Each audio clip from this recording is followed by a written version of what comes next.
नमस्कार और इस चर्चा में आपका फिर से स्वागत है। हम सुधीर कदम की किताब बियॉन्ड मीडियोक्रिटी पर बात कर रहे हैं और आज हम देख रहे हैं अध्याय 5, जिसका टाइटल है फ्रीडम थ्रू रिनंसिएशन। हिंदी में कहें तो त्याग से मुक्ति।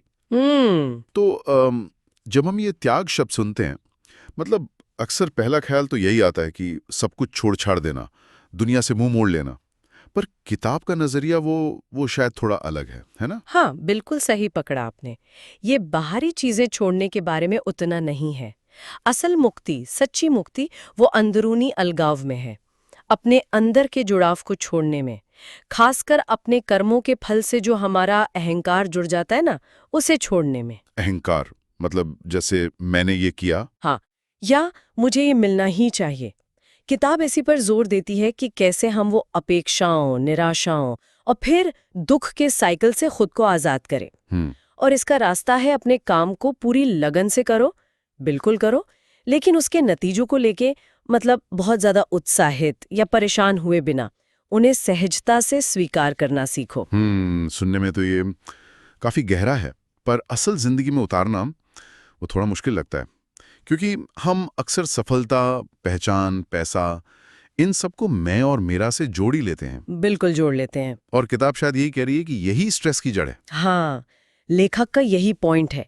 ये जो मैं और मेरा का भाव है ना, यही हमें बांधता है। जब हम अपने कर्मों को सिर्फ अपने लिए नहीं देखते, बल्कि ऐसा समझे कि एक बड़े उद्देश्य के लिए एक भेंट, एक ऑफरिंग की तरह देखते हैं, अच्छा। तो वो जो ईगो है वो पीछे हटने लगता है। और जैसा किताब में कहा है, when ego steps aside, purpose takes the lead. जब अहंकार पीछे हटता है तो उद्देश्य आगे आता है। वाह। हाँ, तो फिर तनाव की जगह एक मकसद, एक पर्पस ले लेता है। और ये बात कि दुख का कारण कर्म नहीं बल्कि फल से जुड़ा हुआ है, ये कैसे? मतलब अगर उम्मीदें पूरी ना हो तो दुख होता है, ये तो स्वाभाविक लगता है। हाँ, स्वाभाविक लगता तो है, पर किताब इसी सोच को चैलेंज करती है। दुख इसलिए नहीं होता कि हमने मेहनत की, वो तो करनी ही है। दुख होता है क्योंकि नतीजा हमारी उम्मीद, हमारी एक्सपेक्टेशन के हिसाब से नहीं निकला। तो जब हम कर्म को ही अपना फोकस बना लेते हैं, फल की चिंता किए बिना, मतलब चिंता हो सकती है पर उससे चिपकना नहीं, और उसे एक तरह से ईश्वर को या अपने हायर पर्पस को समर्पित कर देते हैं, ओके। तो मन ज्यादा शांत रहता है, चाहे नतीजा कुछ भी आए। हम अपनी वो अंदरूनी स्थिरता, वो बैलेंस वापस पा लेते हैं। अच्छा, तो अगर इसे बिजनेस के कॉन्टेक्स्ट में देखें तो उसका मतलब ये नहीं कि नतीजों की, रिजल्ट्स की परवाह ही ना करें। नहीं नहीं, बिल्कुल नहीं। परवाह करनी है, गोल्स रखने हैं, पर मतलब ये है कि उतार चढ़ाव आएंगे, रिजल्ट्स ऊपर नीचे होंगे, उसके बावजूद अपने मकसद पर, अपनी वैल्यूज पर टिके रहें। ऐसे लीडर्स जो नतीजों के ऑब्सेशन से ज्यादा अपने उद्देश्य पर फोकस करते हैं, वो ज्यादा शांत मन से बेहतर फैसले ले पाते हैं। Correct correct. वो कम तनाव महसूस करते हैं और अपनी टीम में ज्यादा भरोसा जगाते हैं। अच्छा। किताब में दो तरह की समता, मतलब इक्वानिमिटी की बात भी है। एक जो निस्वार्थ कर्म से आती है, यानी काम करते हुए भी उससे एक मेंटल डिटैचमेंट रखना, डिटैचमेंट। और दूसरी आती है त्याग से, यानी बिना कर्तापन के भाव के काम करना, वो मैंने किया वाला ईगो हटाकर। और ये लीडरशिप में कैसे दिखेगा? मतलब दोनों में फर्क क्या है? देखिए, जो निस्वार्थ कर्म वाला लीडर है, वो मुश्किल हालात में भी, प्रेशर में भी शांति से फैसले ले पाएगा, स्ट्रेस्ड आउट नहीं होगा। लेकिन जो त्याग वाला लीडर है, वो इससे भी एक कदम आगे है। वो सफलता का क्रेडिट अकेले नहीं लेगा, ना ही विफलता का ठेकरा किसी और पर फोड़ेगा। अच्छा। वो एक सच्ची टीम भावना से काम करेगा। समझे। यहाँ ये समझना जरूरी है कि renunciation isn't retreat, it's refinement and inner shift. त्याग पीछे हटना नहीं बल्कि आंतरिक शुद्धि है।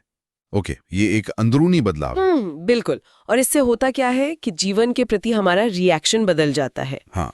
हम बस रिएक्ट नहीं करते, हम ज्यादा स्पष्टता से, शांति से और एक कन्विक्शन के साथ रिस्पॉन्ड करना सीखते हैं। लेकिन किताब ये भी तो कहती है कि इस अवस्था तक पहुंचना आसान नहीं है।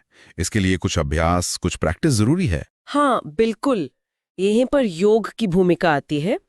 किताब में एक श्लोक का जिक्र है, renunciation is difficult without yoga practice, the sage engaged in yoga soon attains Brahman. योग अभ्यास के बिना त्याग मुश्किल है। योग में लगा ऋषि जल्द ही ब्रह्म को प्राप्त कर लेता है। यहाँ योग का मतलब सिर्फ फिजिकल आसन नहीं समझना है, अच्छा। ये मन, शरीर और आत्मा का अलाइनमेंट है, एक अनुशासन है, एक डिसिप्लिन है जो हमें इस लगाव से, इस अटैचमेंट से ऊपर उठने में ट्रेन करता है। तो अनुशासन का मतलब हुआ फोकस्ड सरेंडर, पूरी तरह प्रेजेंट रहना पर बिना किसी चीज से चिपके हुए। Perfect. Discipline is focused surrender, presence without attachment. अनुशासन केंद्रित समर्पण है, बिना लगाव के उपस्थिति। हाँ, और ये अनुशासन तब बहुत काम आता है जब हमारा ईगो हावी होना चाहता है, जैसे किसी मुश्किल फैसले का क्रेडिट न लेना या फिर सही काम करना भले ही कोई देख रहा हो या नहीं। और इसी अनुशासन से हम दो बड़े आवेगों को साधना सीखते हैं, इच्छा और क्रोध, डिजायर एंड एंगर। ये हमारी शांति भंग करते हैं। किताब कहती है, one who is able to withstand here on earth the impulse of desire and anger before giving up the body is a yogi and a happy person. जो व्यक्ति शरीर छोड़ने से पहले पृथ्वी पर इच्छा और क्रोध के आवेग को सहन करने में सक्षम है, वो योगी हैं और सुखी व्यक्ति हैं। पर आजकल की जिंदगी तो ऐसा लगता है इन आवेगों को लगातार हवा देती रहती है। इच्छा कभी एम्बिशन बन जाती है, कभी कंपैरिजन। सही बात है। और गुस्सा तब आता है जब उम्मीदें टूटती हैं या लगता है कि कंट्रोल खो रहा है। बिल्कुल। तो किताब क्या इन्हें दबाने को कहती है, सप्रेस करने को? नहीं, दबाने को नहीं, बल्कि साधने को, स्टीयर करने को। You don't need to suppress emotion but you do need to steer it. आपको भावना को दबाने की जरूरत नहीं है, लेकिन आपको इसे दिशा देने की जरूरत है। अच्छा, हाँ, लीडरशिप में ये इमोशनल रेगुलेशन बहुत जरूरी है। सोचिए, जो लीडर गुस्से में रिएक्ट करता है वो टीम का भरोसा खो देता है ना? बिल्कुल। और जो लीडर हर इच्छा के पीछे भागता है वो फोकस खो देता है। लेकिन जो लीडर एक पॉज लेता है, सोचता है और फिर अपनी प्रतिक्रिया चुनता है, वो विश्वसनीयता, क्रेडिबिलिटी बनाता है। तो खुशी हर आवेग को पूरा करने में नहीं है, खुशी है उनके गुलाम होने से आजादी पाने में। ये बात तो एंटरप्रेन्योरशिप पर भी लागू होती है। मैंने देखा है बहुत से फाउंडर्स, हाँ, वो हर छोटी बड़ी चीज को कंट्रोल करना चाहते हैं, शायद डर की वजह से कि कुछ गलत ना हो जाए। हो सकता है, ये बहुत कॉमन है। लेकिन सस्टेनेबल लीडरशिप वो सब कुछ खुद करने में नहीं है, वो है सबसे जरूरी काम पर फोकस करके बाकी कामों के लिए दूसरों को एम्पावर करने में, उनको जिम्मेदारी देने में। यहाँ किताब कहती है, letting go is not a weakness, it's a strategy. हाँ, जाने देना कमजोरी नहीं है, ये एक रणनीति है। जैसे जैसे कंपनी ग्रो करती है, लीडर की मानसिकता, उसके माइंडसेट को भी ग्रो करना पड़ता है। वो हर चीज कंट्रोल करने की इच्छा या हर सफलता का क्रेडिट लेने की जरूरत उसे छोड़ना पड़ता है। तब टीम को स्पेस मिलता है। एग्जैक्टली, टीम को परफॉर्म करने, फैसले लेने, ओनरशिप लेने की जगह मिलती है। किताब में रीड हेस्टिंग्स का उदाहरण है, नेटफ्लिक्स वाले। हाँ।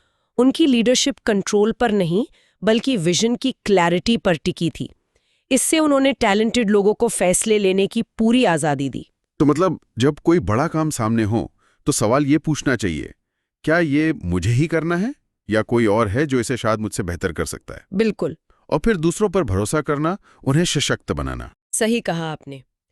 तो इस पूरी चर्चा से मुझे लगता है एक विचार जो उभरता है वो ये है कि ये आंतरिक अलगाव या इनर डिटैचमेंट को डेवलप करना, ये सिर्फ हमारी लीडरशिप को ही नहीं बल्कि हमारे रोजमर्रा के फैसलों को और हम मुश्किलों पर कैसे रिएक्ट करते हैं उस पूरे तरीके को कितना बदल सकता है ना? हाँ, बिल्कुल। और इस पर सोचने वाली बात ये भी है कि आज, अभी हम अपनी जिंदगी में ऐसा कौन सा एक छोटा सा कदम उठा सकते हैं जिससे किसी ऐसे नतीजे से, किसी ऐसे आउटकम से अपने जुड़ाव को थोड़ा सा कम करने का अभ्यास शुरू कर सकें, जिससे हम बहुत ज्यादा चिपके हुए महसूस करते हैं। जरूर सोचिएगा इस पर। अगली बार मिलते हैं। अलविदा।